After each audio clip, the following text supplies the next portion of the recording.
Бәріңізге сәлем. Сіздермен халық емі арнасы. Егер сізде бауырда, ас ішекте қабыну бар болса, бұл видео сізге арналады. Бұл видеоны соңына дейін көріп, каналға тіркеліп, лайк басуды ұмытпаңыз. Бүгін сіздерге осы бауырды тазалаудың ең қарапайым әрі табиғи түрін айтатын боламын. Адам бауыры 30-ға жуық биохимиялық функцияларды орындайтын ең маңызды органдардың бірі.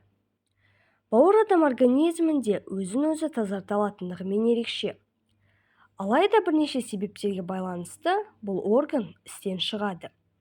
Сондықтан көптеген адамдар оны тазалауға жүгінеді.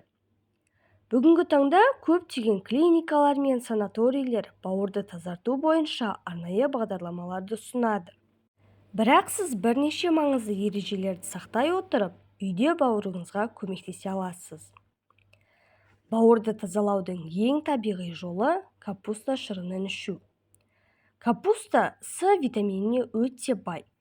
Одан басқа оның құрамында В тобының дәрумендері және өте сирек кездесетін дәруменге ұқсас зат У дәрумені мол.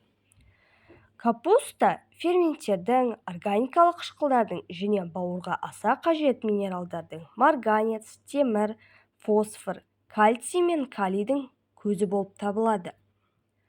Сонымен қатар, қызылшаның шырынын да кейде осы өт айдайтын құралдардың қатарына жатқызады. Бұл заттардың әсері ас ішектің шырышты қабатының тітіркенуіне негізделген. Алайда әсері майлардың әсеріне қарағанда төмен. Бірақ бұл әдісті гастрит, асқазан және ішек жарасы кезінде қолданбаған жөн. Капуста шырынын күніне 1 стакан тамақ ішер алдында 1 сағат бұрын ішесіз. Және бұны 1 апта ішуіңіз қажет. Осы шырынды күнделікті ішетін болсаңыз, бауырыңызды 1 апта ішінде жазып шыға аласыз. Бірақ бұл шырынды жүкті әйелдерге немесе емізетін әйелдерге, өт жолдарында ота жасалған адамдарға, асқазанында гепатиті бар адамдарға мүлде ішуге болмайды. Егер видео пайдалы болса, каналға тіркеліп, лайк басып кетіңіз.